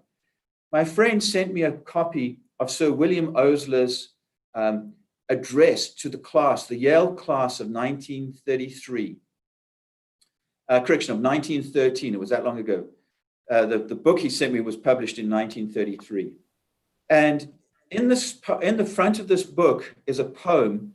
And the poem was found by Sir William Osler when he was in London. And he met a young lady who was dying of pancreatic cancer. And she'd come across a poem from Kalidasa, which had been written in Sanskrit many, many years ago. Well, when Cushing, and you remember Cushing and Sir William Osler were individuals who started up Johns Hopkins, and Sir William Osler has written all those great texts on medicine. But after Sir William Osler died, Cushing was cleaning out Sir William Osler's library, and he found this poem that just fell out of one of the books. And on this poem, it read there, "If a publication is ever reprinted of my speech to the class of 1913 at Yale, please make sure that this poem appears within the front page." So here's the poem. It's called Salutation to the Dawn. "Look to this day, for it is the life, the very life of life. In its brief course lie all the verities and realities of your existence, the bliss of growth, the glory of action, the splendor of beauty. For yesterday is but a dream and tomorrow only a vision. But today well lived makes every yesterday a dream of happiness and every tomorrow a vision of hope.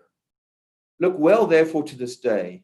Such is the salutation of the dawn." Wishing you all the best in your careers. Take care of your patients. Take care of yourselves. Stay well. Back to you.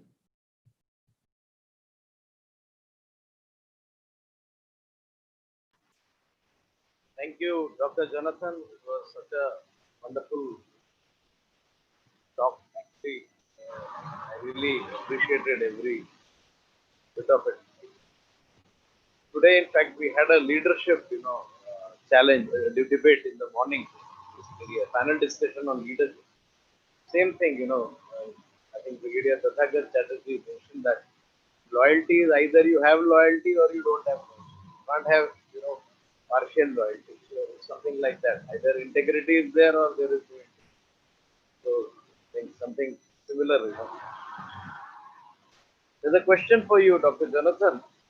Dear sir, could you advise us on the importance and need to do an externship in the USA?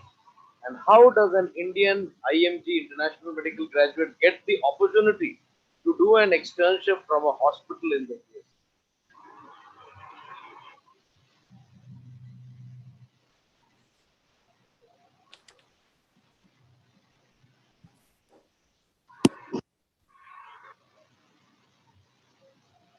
I'm not, can you hear me now? Sorry. I can hear you. You'll have to Let me try that again. So the answer is absolutely. An externship does help you because it builds relationships, right? And people know who you are. How to do an externship? Therein lies a little bit of the challenge at times. And certainly in our environment, the challenge is trying to know who it is that we're bringing into the hospital, because it's and it's actually true of all students, not only students from outside the country, but also inside the country. If we have somebody coming from a different state, trying to verify that the person is who they say they are and that we can safely bring them into hospital is a challenge. So if you've got somebody and you're lucky to have a contact that who can speak on your behalf in the country and say, I've got this student who I know his or her family well, or I know their professors well, that's great. As you well know, sir, then what has to happen is we have to have memorandums of understanding established, and then so that we've got all the relationships built. And that's certainly something I know that Samson's interested in doing with your community. And so we can discuss that more. Did that answer the question? Yes, it definitely does answer the question. Thank you, sir. Thank you. Thank you. Thank you very much, Dr. Jonathan. Now we have Dr. Ajit Thomas. I have met him earlier here. Very, very fine. A graduate of the CMC Vellore residency at Mayo, Manchester, Minnesota, and Henry Ford Hospital, USA, fellowship in neurosurgery at University of Pittsburgh, USA. His clinical interests include subarachnoid hemorrhage, brain aneurysms, trigeminal neuralgia, Chiari malformations. He is board certified by the American Board of Neurological Surgery. His clinical titles: Chief Section of Cerebrovascular Surgery. Academic titles: Associate Professor Neurosurgery, Harvard Medical School, Co-Director, Brain Aneurysm Institute, BIDA. Over to Dr. Ajit. Thank you, Dr. Malwa, for allowing me an opportunity to talk to you. I've had the pleasure of visiting you, and I also want to thank the organizing committee of the SPUSH for giving me a chance to talk to you. I just want to first start by saying how much I appreciate what the Amrita Institute has been doing for Kerala and the whole country in general. I'm very proud to be a Malayali and to know that there is an organization like yours. Very high quality work, both from a clinical perspective and from an academic perspective. I want to split I want to be as brief as possible, but I wanted to split it into three components. First, I wanted to give some general advice. I don't know whether it's a sign of aging that I want to give advice. The second part is I just want to briefly talk about my own journey, especially in the field of surgery, which is a little different from the medical tracks. And third, I've spent a lot of my time in academic medicine, and I want to talk a little bit about the joys of academic medicine. First, to start with, I think a lot of these things have already been dwelled on by the previous speakers. I just want to reiterate some of them. One is, I think we're all going to live longer than because the longevity is extending. And I think most physicians that I know practice for a long period of time, at least for 45 to 50 years. And one has to be aware of the need to reinvent ourselves and to be flexible, because our specialties change with time. And sometimes the procedures, as a surgeon, the procedures we do change significantly. I started my training as an open cerebrovascular, open neurosurgeon, where I opened the cranium for most of the procedures. But now I'm in a situation where most of the stuff that I do is done through a minimally invasive route or an endovascular route. And so it has meant flexibility to go back and retrain. The second point that has been repeatedly mentioned has been the role of mentorship. And I think as Arun Malhotra was saying, we tend to stick to our peers, but it's very important to have mentorship at a senior level. And as young people, we often tend to have an independent streak, and we forget the value of mentorship from senior people. And the one thing I have particularly noticed at Harvard is that every single person who has gone through the Harvard system and has done well has done so because of mentorship at a senior level. So I think you should seek mentorship of people who are experienced, especially in the field that you're interested in, because that is one of the surest ways to succeed. The other advice I have is to read widely. We have a tendency to read just our textbooks and prepare for the exams, but I would encourage you to read journals and read outside the field of medicine to have a more comprehensive view. The second part that I want to go into is my own personal journey into neurosurgery and surgery. I wanted to come to the United States because of my interest in research. And I first started my career in internal medicine in Fargo, North Dakota, which is a very small place in the United States. But after a year, I was unhappy doing internal medicine and I wanted to go into surgery, and I started the process of applying into surgery. But there was a caveat that in those days, I'm not sure if it's absolutely true now, but if you switched your specialty in the first 2 years and you did not get into that field, you had to return back to your home country. So I was in internal medicine, I switched to general surgery. And if I didn't get a categorical position in general surgery, after 2 years, you had to go back. But I was prepared to make that switch because I felt that doing surgery or neurosurgery was more important at that point than staying in the US. So I took the risk. I applied for a preliminary general surgery spot because getting into a categorical general surgery spot was hard. And I was fortunate enough to go to the Mayo Clinic to do my year of general surgery. And then from there, I went to do a 6-year program in neurosurgery at Henry Ford, and then subsequently fellowship at the University of Pittsburgh. So what is it? Is getting into surgery is slightly more difficult than getting into a medical specialty because there's an overwhelming demand from the American graduates. And it's very rarely that a surgical spot goes unfilled. So if I were to broadly say, there are two ways you can get into surgery. One is, I think trying to get into a categorical sport directly is very hard. So I think you have two options. One is to go into a 1-year preliminary surgery spot. And it may be sometimes hard for you to get that directly from India. So you may have to come and do an externship or have some kind of experience, like you're already trained as a general surgeon in India. The other route is to do some research. That research should ideally be done in the United States. You could either do clinical research or basic science research. The problem with basic science research is it often involves 3 to 4 years before you can get a meaningful impact.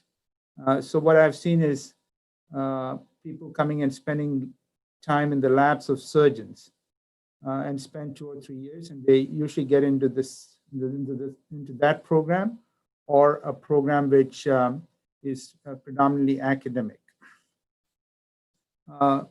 In neurosurgery, we have approximately 200 spots, and I think maybe about 12 to 15 of those spots every year are filled by international medical graduates. The vast majority at this point have done some time in the United States, either in clinical research or basic research. So if you really want to, it is possible to do it. And then the last section that I want to talk to you is about academic medicine. So why academic medicine? So if you look at most academic medical centers, there are 3 pillars. There's teaching, there's research, and there's clinical care. And if you are the kind of person who enjoys all 3, then it's a great place to be. Many of you, like Dr. Malwa has expressed at a very early stage, has an interest in teaching. And so an academic medical center offers you the opportunity to teach and be a mentor to students. And it's a very gratifying experience. The second is you have some freedom over your time, because many medical centers are in fact supported by the hospital or the government. And even if you may have to accept a slightly lower salary, but you may have a little bit of protected time to follow your own personal interests and to work on your projects. There's a certain amount of autonomy that comes with it, because you're only directly responsible to your chairman. You don't have a whole hierarchy to which you have to respond to the chief financial officer, chief operating officer, CEO. And so I find a little less interference during the course of my workflow. The other interesting thing is collaboration opportunities. As an academic person, I tend to collaborate with multiple medical centers in the United States and with other countries.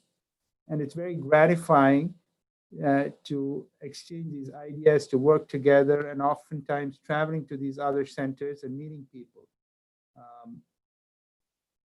You tend to have a long-term impact. Many of us are not able to leave rich legacies, as somebody mentioned, but we all can do our own little bit, and publishing it is a form of leaving a legacy, because your work is quoted or people build on that work in the future.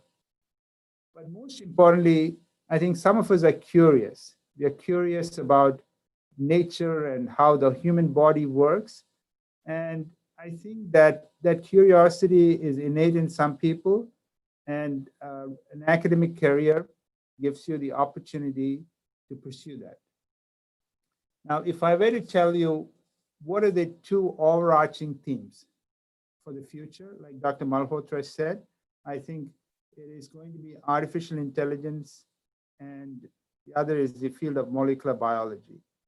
And I think in the medical school curriculum, both these are not really dwelt on, but I think if you really look at it, we sequenced the human genome 20 years ago. I'm an associate member at the Broad Institute, where half of that work was done. And every Tuesday I go for a meeting there. And I think it's only now that you're seeing the translation of that. The availability of data mining or large-scale data set interpretation and analysis will make it a very, very fruitful area. Like if you look at cancer therapy. A lot of it is driven by the molecular biology of the cancer. So that's one area that you should definitely focus on. The other area, like I said, is going to be AI and data mining and large data set interpretation. So understanding and learning to code, I think for your generation is what's like learning to type for our generation. It's going to be a very indispensable part of your life. And if you do learn how to code, you'll have an advantage compared to your peers. That's all I have to say. Thank you.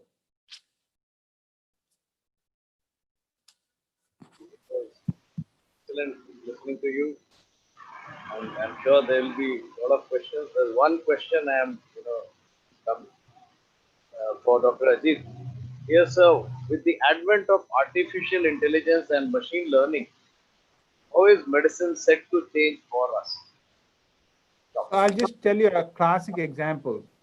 Is if you look at three areas which is going to have immediate impact, at least from a medical perspective. I'm sure in the administrative side there is a lot of other ways, but radiology, dermatology, and pathology are three areas. If you think about radiology, a very simple thing, strokes, where we look at a CAT scan and see whether there's a large vessel occlusion of the brain. Previously, you needed a radiologist. Now, with an artificial intelligence, I get this information within seconds. The moment a scan is done at a peripheral hospital in one of our systems, the scan goes to a company called Rapid or Viz AI, and they send me through their app. They immediately tell me this patient has a large vessel occlusion and needs to be transferred.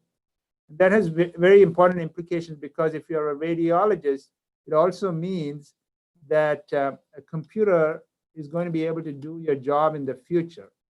And you have to be careful. So if you're going to go into radiology, you need to have a solid backing in these areas so that you can integrate yourself into that field, or you may not have as many opportunities. The same thing applies to dermatology and pathology. Any image that can be digitized can be easily analyzed by AI or machine learning. So if you look at dermatology, you're basically looking at a lesion, and that lesion can be digitized, and that can be analyzed. So if you're a dermatologist, how many lesions can you recognize? Maybe 200, maybe 300. But for AI, who has seen like say 1 million images, it's very easy to diagnose. And the same thing happens with pathology.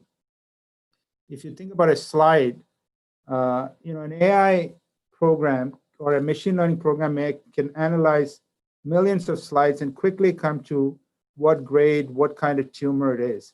So these are three prime examples of how AI will impact medicine. Thank you, Dr. Ajit.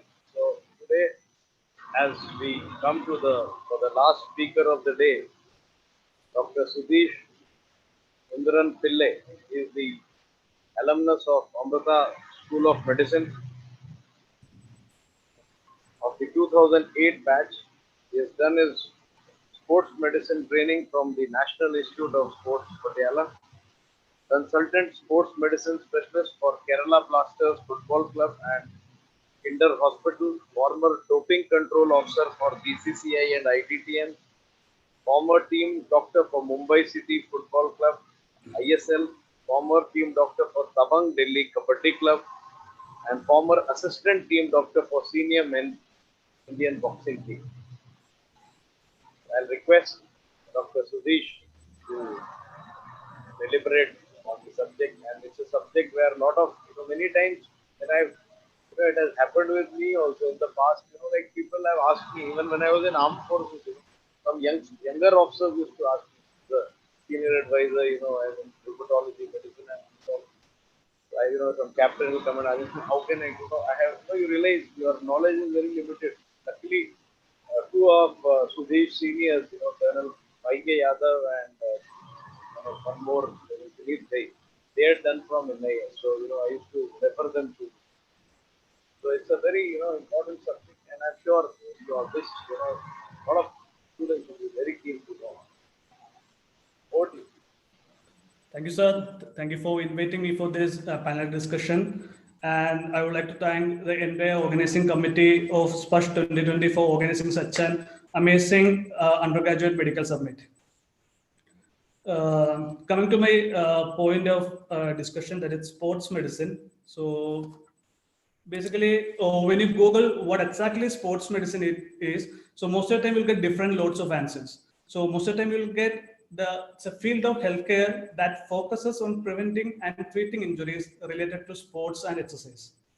However, while the word sports is affixed to a profession, it should be noted that a sports medicine doctor is not limited to the field of sports. So most of the time what happens, so we deal with patients with a chronic illnesses. So for example, if a diabetic patient comes in, or a hypertensive patient comes in, or a patient with a dyslipidemia, so we have to prescribe exercise for them.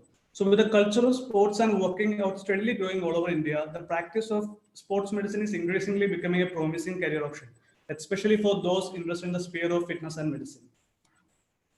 So the most of the time I used to get different queries from the judges. So I categorize into three options. So one is what exactly sports medicine is, what exactly their roles and responsibilities, the first one.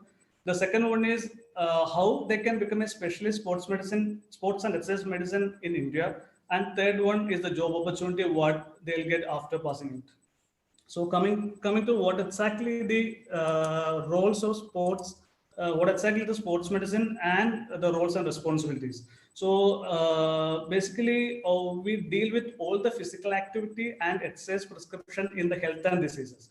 So, and actually the person comes in with, if a player comes in with an injury, so we treat their illness and diagnosis and rehabilitate their injury and manage all the medical problems.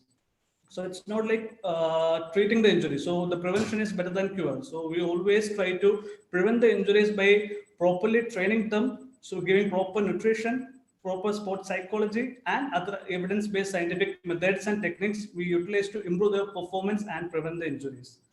That's the one thing, the one role of sports medicine physician. And the second role is as the anti-doping. So the sports pharmacology and the anti-doping. So most of the time what happens, like the sports people are not like the normal, the elite athletes are not like general population. So they are not allowed to take certain types of drugs. So they are banned according to the WADA rules, World Anti-Doping Agency rules.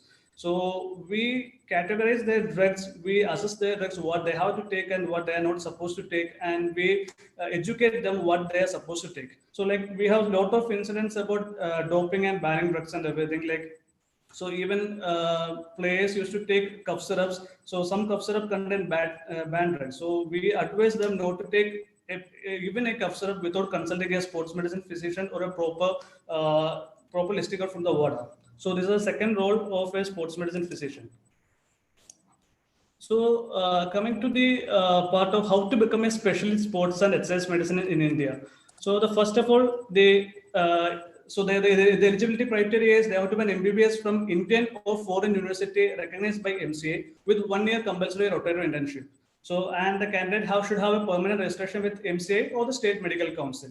So we have which are the colleges that offer sports medicines are. So we have 6 colleges which offer sports medicine in India. One is VMMC New Delhi, second is PJEMS Rohtak, and third is RIMS Imphal. Fourth one is Chettinad Medical College, Chennai. Fifth one is SRMC Chennai, and sixth one is AFMC Pune. So these 6 colleges offers MD Sports Medicine, and NSNIS Patiala offers PG Diploma in Sports Medicine.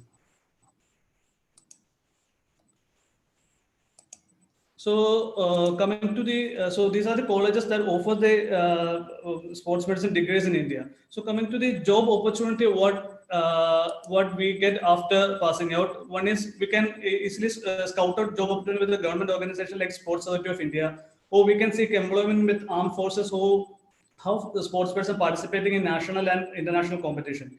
And even we can check out hospitals having a special sports injury center where you can seek employment as a sports medicine physician. And nowadays, most of the time, the health and the fitness industries are coming up. So most of the health clubs or the gym setup, they hire sports medicine physician as their consultant, so they can actually biomechanically assess their fitness, biomechanically assess their patterns and everything. So they can prevent the injuries of even the normal health people, the normal fitness people. So if a person wants to get healthy, or if the person want to get more fit, so that what we usually do is we assess the medically. So if I'm just telling my story in the club and everything. If an athlete comes into a club, so what we usually do is that there is a pre-medical competition examination. So that we assess all the medical thing, all the medical the lab reports, the ECG, the echo, the chest X-ray, even the dental examination of a player. Then we'll make them medically fit. So then only they can participate in the combination or in the any training programs. So that's about the sports medicine. That's about the sports medicine and the roles and responsibilities of sports medicine doctor, and the job opportunity after passing out the sports medicine. Thank you.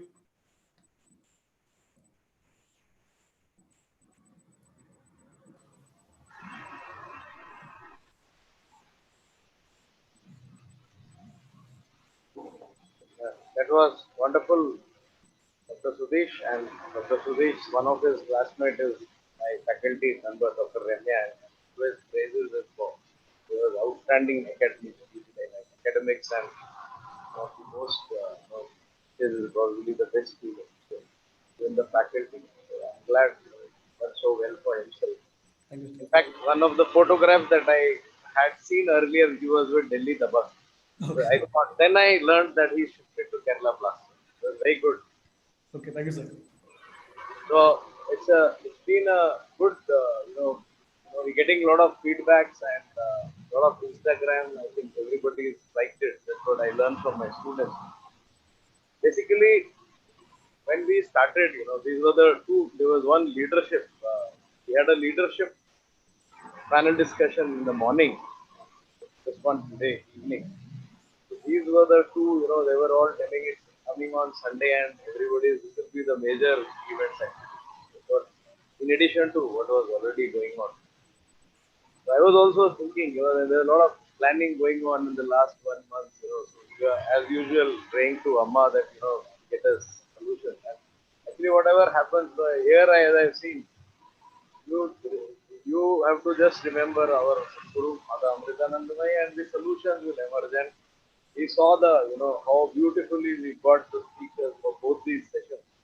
Then even the yesterday's session where our own HODs had spoken. In fact, I got a lot of, at night also, a lot of, one of my students, I remember he wrote to me that, sir, I listened to all the professors and I really appreciated the points and, written to me 2 paragraphs. So what was important was that how inspirational the talks are and how much the students actually learn from it.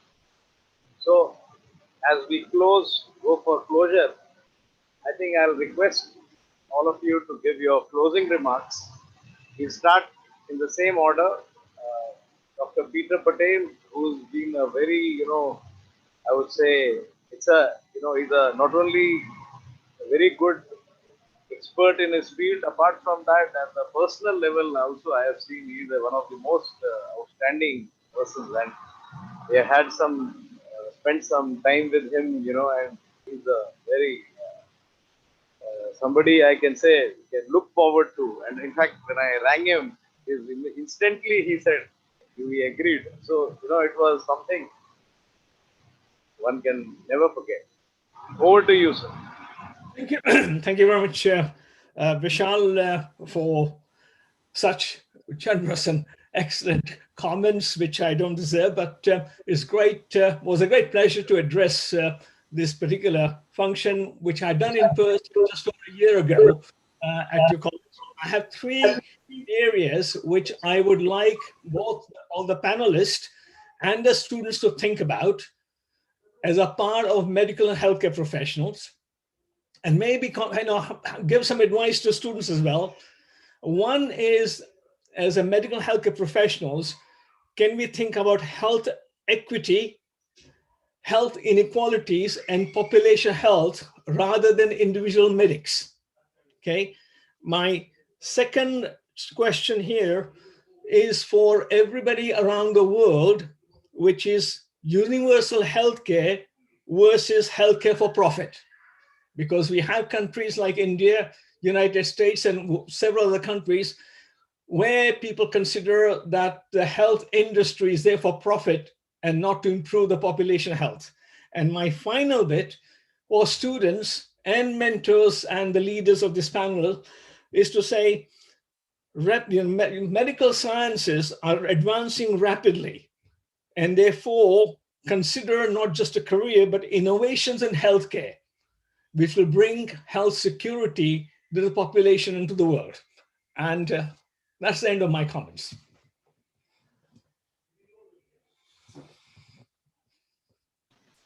You've seen your expertise in disaster medicine, and last year also, first, you were here, and earlier also. In fact, I thank you very much for your comments and for making it for this today. Thank you very much.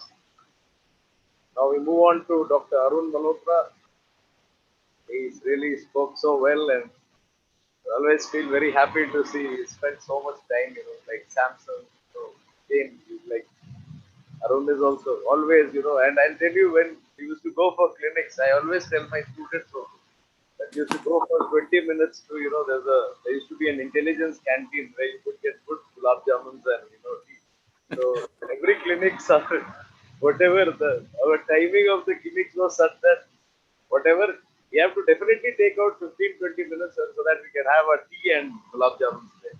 And Dr. Malhotra was definitely, he was leading us in that. Over to you, Dr. Malhotra, sir. Thanks, Vishal. I have changed. I had promised about an hour and a half for the meeting, but I'm with family here in a quaint little town in Maryland, and it's a sunny day, and I had to kind of change up and go out, and so I can give you a view of the beautiful background that I am in. With that, I think these kind of places do remind you of the simplicity of life, the peacefulness that we need to always surround us with. I think we give our lives totally to medicine. We are committed to healthcare. We love our patients, as I think one of the physicians, and I'm forgetting who, I think it was Dr. McClemens, who talked about giving the patients your cell phone, which is not the norm in the United States, but some of us do, and I would count myself in that. It comes with a price. I think we're all in a great profession. Even through the pandemic, we have survived. I've seen this pandemic has taught us a lot of lessons that we take home on a daily basis. The first thing is nothing is constant. Everything changes. Change is the only constant. And so our ability to adapt to a changing environment is what is going to give us our ability to survive and serve. And to me, that is kind of the bottom line, is just that we need to be versatile. We need to keep the networks that we have built. We need to continue to be a mentor to somebody and also be a mentee. I still seek out my seniors to see what is it that they see. I still remember that when I was speaking to one of my mentors, who's a banker, in February, and another one who's a CEO of one of the largest companies in India. It was funny because at that time Iran had been attacked, or one of the leading generals of Iran had been killed by a missile strike or a drone strike by the United States. So to me, in my mind, that was the paramount thought, and I was thinking this is going to be chaotic. Yet when I spoke to these two gentlemen, both of them in February, in their mind, the biggest disruptor was the pandemic, which none of us saw coming. They were the early predictors. I kind of thought about them and said, are you crazy? How can you think that this little virus in China is going to impact the world? These were their words in January, at the end of January, actually. In January, when it had just broken out, their biggest thoughts were there. So sometimes when you talk to leaders, you are brought to a place where you were not, where you did not know what's going on, and you didn't understand the depth and the gravity of the situation. And in March, I was taken aback by what was going on, and I was reflecting upon their insights, saying these guys predicted it so quickly and we were totally caught unawares. So it's good to kind of keep seeking out people for their insights, for their thoughts, and for their vision, because often you might not be seeing what some of these people who are thinkers and movers will be seeing. Especially the CEO of this company in India. I was surprised that he thought that the coronavirus was the biggest thing happening, whereas for me, it was the Iranian attack and the disruption in air traffic and the diplomatic mishap that had happened between the United States and Iran. So, again, an eye-opener, many thoughts today, but I'll leave with that. Thank you for this opportunity to all of you. Thank you and have a great day. Thank you, Dr. Arun Malhotra. Wonderful listening to you, and thanks for sparing your time. We move to Dr. Samson Jesudas. We thank Dr. Samson for sharing his time and also giving us the opportunity of bringing Dr. Jonathan and Dr. Ajit also. Thank you very much. Over to you, Dr. Samson. Thank you, Dr. Marwa. Again, I'd like to offer my humble thanks to all of you for giving us an opportunity to share some of our life journey. And again, on behalf of Jonathan, who had to go do rounds, and Dr. Thomas, who had to leave early, wanted to thank all of you for this opportunity. Three things I'd like to close with are, number one, always make sure who you are. And the only grounding you have is your friends, your family, and your faith. Keep that forefront. Number two, always remember that everything that I have is, I'm grateful to lots of people. We have been brought up because of the ability of the village around us to be able to raise us up. And that gives me a profound sense of gratitude. And only when your vessel is full can you give somebody else. So always make sure that gratitude is the overwhelming feeling that you always feel. Third, and most importantly, always remember that you can do all of these things. Cultivate not just excellence in everything that you do, be the best that you can be. Whatever field you choose is immaterial as long as you can be the best in that field. In addition, also cultivate physical excellence. Exercise for the sake of making sure you're fit. Don't exercise to lose weight, exercise to be healthy, and continue doing that, both physical as well as excellence in that field. And most importantly, what you've been given is a gift. You've been put here on this earth by God with a purpose. Try to fulfill that purpose as much as possible and also pay it forward, because the most important thing that you can do is not enjoy all of this, but leave it a better place for somebody else who's coming after you. And that in a nutshell would be my advice to all of you. Wish you the very best. You're in great hands. And I think you will all be very successful. And hopefully someday you may remember a couple of words of what we told you. And if that happens, that is the reward in itself. Thank you. Thank you, Dr. Samson Jesudas. Wonderful listening to you. Dr. Sudhish Pillai is, I think, here. Dr. Sudhish, I'll request you. Is Dr. Sudhish there? Sudhish? Yes, sir. Yeah, I will request you for your closing remarks, please. Thank you, sir. Thank you so much for giving this opportunity. So I would like to take this opportunity to thank all the organizing committee of Sparsh 2020. And it means I would like to say to all the juniors that sports medicine is an upcoming branch. So if somebody wants to take that branch, they can contact me at any time. So it's like health and fitness industries are coming up day by day. So it's in a wonderful branch. So thanks Amrita for giving this opportunity. Thank you, Sudesh. Thanks for sparing time. And I have been asked one question actually. This is for me. how can one join armed forces for someone who is not doing MBBS in AFM? So here I would like to say that basically every year the Armed Forces Medical Services, the office of the DGFMS, they actually recruit doctors into the Indian Army who are commissioned as officers. They come in straight as they join as captains because they have already completed their internship, and there is basically a interview. It is by an interview. I was in the board once. It's a 9-member board, 9 to 10 member board, and basically you are judged on your basically your knowledge of general medicine, general surgery, community medicine. These are the three. And there's one member from the, like we had one from the Ram Manohar Lohia Hospital, one from the office of DG. Then you have a military member also who will be looking at your officer-like qualities. So it's very important when you go for such an interview. Like my two students went and both cleared the interview because I told them you'll shave, you'll wear full sleeve shirts, you'll wear tie and blazer and black leather shoes. So I think some of the basic things, make a lot of difference. You don't go to a services interview, in chappals or something like that. But that happens. I've seen that sandals and chappals.